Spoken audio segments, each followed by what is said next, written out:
14th century mystical classic, The Cloud of Unknowing, has a section where it remarks on the benefits of the work of meditation on the whole person. And the author says that meditation has a beneficial effect on every aspect, temperament, relationships, not least, he says, on the looks of the person. He says even if you're not very good looking by nature, meditation will make you much more attractive and people will flock to you. So that's why we put in a 20-minute meditation this morning after our session, so we'll be more attractive to each other. The aspiring meditator is also advised to keep in good health, because this will make the work of meditation much more effective and easier. And any one of us who has tried to meditate while you have a cold or a flu will know the wisdom of that.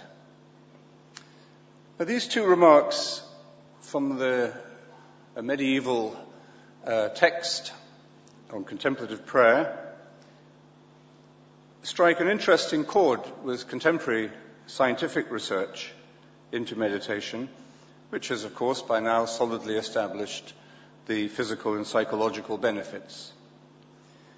In the light of the physical benefits, the cloud's comment might seem naive. The neurology of meditation research sounds much more complex and sophisticated. But the comment on keeping in good health in order to maintain your meditation practice reveals even more a different set of priorities. Most physicians and psychologists would recommend that you meditate in order to be more healthy. The cloud is saying, stay healthy so that you can meditate.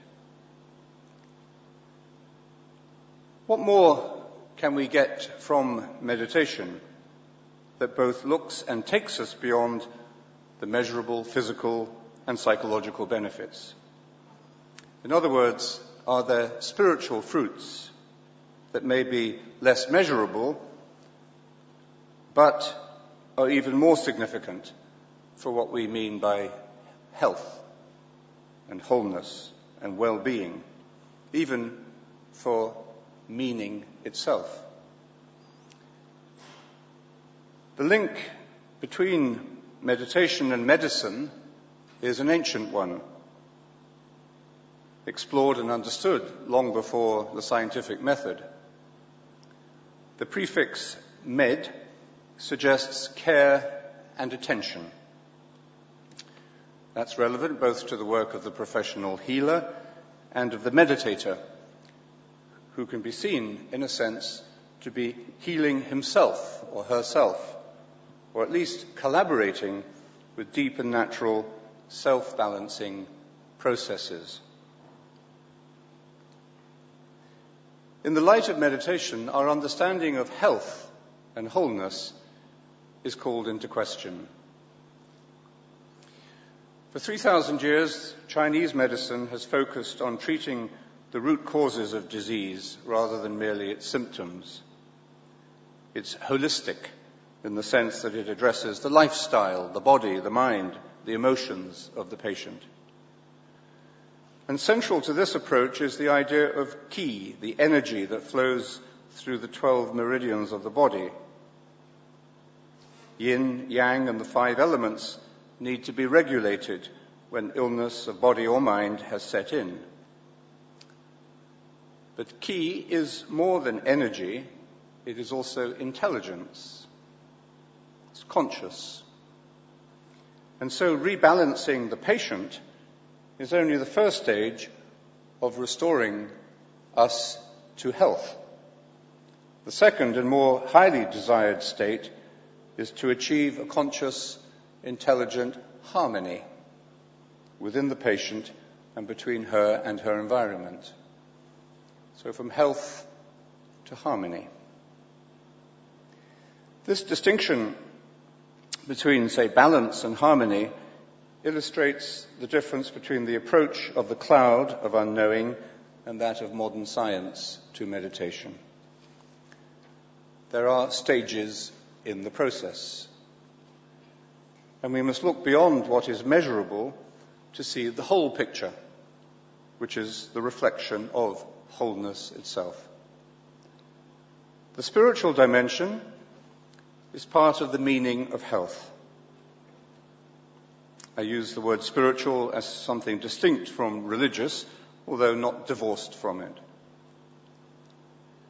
Can we accept and understand this dimension more clearly so that we can make meditation more fully available to people at large who are trying to find healing, balance, and ultimately harmony and wholeness? That's what we are here for the seminar to explore. And by bringing our insights, our experience, our interests in many different fields together, maybe we can make a contribution to this question. I'd like to make my contribution in and through the Christian mystical tradition, particularly that of the desert monks of the 4th and 5th centuries. Their psychological and spiritual wisdom continues to inspire our contemporaries. They were not theologians, in our sense of the word. They were not moralists, in the ordinary sense. They were very down-to-earth, experientially minded people. They were skilled and experienced physicians of the soul, and they understood the meaning of wholeness. Much of what we would call therapy, they called ascesis, Greek word that means training or exercise, or praktike, which we would call practice. These terms referred to the initial work of healing. They are universally relevant because for them all human beings are in some way sick. All human beings are in some way in need of rebalancing, of healing. And at the beginning of modern psychology, Sigmund Freud thought the same. He says, if you take a theoretical standpoint and disregard the quantitative relations, you can readily say that we are all sick, or rather neurotic.